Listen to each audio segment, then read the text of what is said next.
Okay, so let's start for the conditional statement na if-and. Okay, so for the if-and kasi, it's more on evaluating two condition. Yun ang i-raran niya. So, meron tayong example, like this one.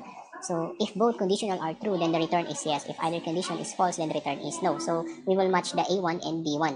Okay, A1 and B1. So, we will have our code here, or the formula is this one.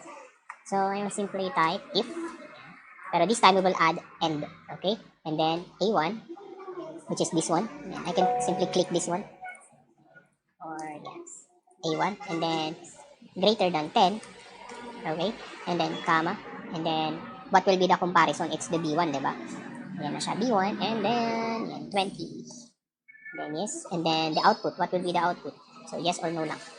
Yes, no, and then okay, and then no. So let's add 5 and then 20.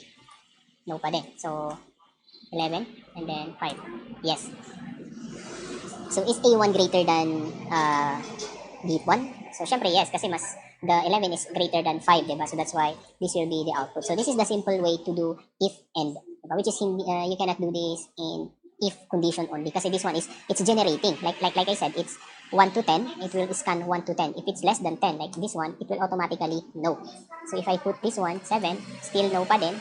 10, ganyan, no pa din. Kasi the condition is greater than. If letter A1 is greater than, sabi greater than 10, then automatically it will match up on the 20. It will scan until it's match up ngayon na equal. Okay? Like it said here that this formula check if cell 1 is greater than 10 and cell B1 is less than 20. If both conditions are true, if that's true, then the return is yes. And then false, either of the condition is false, then the return is no. It automatically give you no. Okay? So this is the simple example of our if and. And then next, we will proceed to the next one. Ayan, this one. Okay, so remove this one. Okay.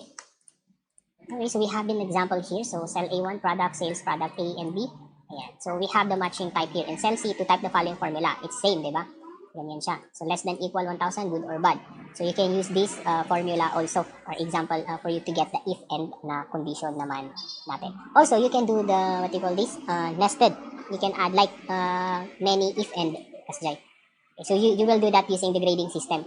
Okay, so I will give you that as an activity. Kasi this one, single lang na if yan. How about the multiple if, diba? So just add, like it's same with the if. Like this one, and then add your if again. Yan. And then end. And then that one. And you can do that also, and so on. Okay? You can do that. It's possible. Alright, so use this as an example, itong mga to. If and then if and. So I will give you an example for this one, also for the nested later on. Okay?